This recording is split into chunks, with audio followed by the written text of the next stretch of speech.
একটা কথা খুব স্পষ্ট আগেও বলেছি এখনও বলছি যে আমার মুস্তাফিজকে একজনকে নিরাপত্তা দিতে ব্যর্থ হয়েছে।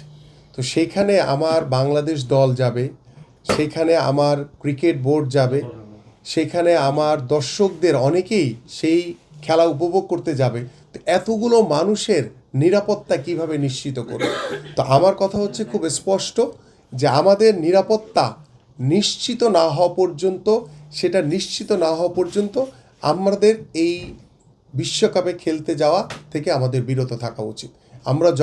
আমরা নিরাপত্তা নিশ্চিত করতে পারবো, যখন ভারতীয় ক্রিকেট বোর্ড সর্বোপরি তারা নিশ্চয়তা প্রদান করতে পারবে, যখন আমার আইসিসি সর্বোপরি নিরাপত্তা নিশ্চিত করতে পারবে, তখনই আমরা সেখানে বিশ্বকাপ খেলতে যাব।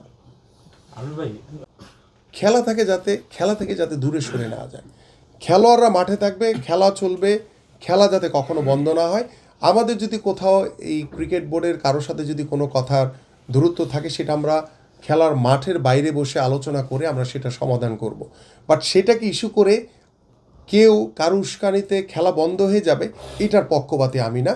আমরা চাই যে সব কিছুর ঊর্ধ্বে হচ্ছে আমার ক্রিকেট।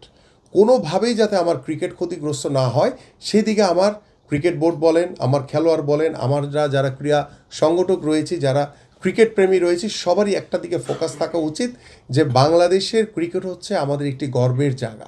সেই গর্বের জায়গা যাতে কারো ব্যক্তিগত কোনো কারণে, কোনো ব্যক্তিগত কারো উস্কানিতে যাতে আমার ক্রিকেট ক্ষতিগ্রস্ত না হয়, এদিকে আমি যেমন আপনাদের সহযোগিতা চাই, আমার সরকারে যারা বর্তমানে রয়েছে তাদের কাছেও আমরা সহযোগিতা চাই, আমরা ক্রিকেট বোর্ডের কাছে সহযোগিতা চাই, আমাদের ক্রিকেটাররা যারা রয়েছেন খেলোয়াড় তাদের কাছেও সহযোগিতা চাই, যে সব কিছুর ঊর্ধ্বে হচ্ছে আমার খেলা।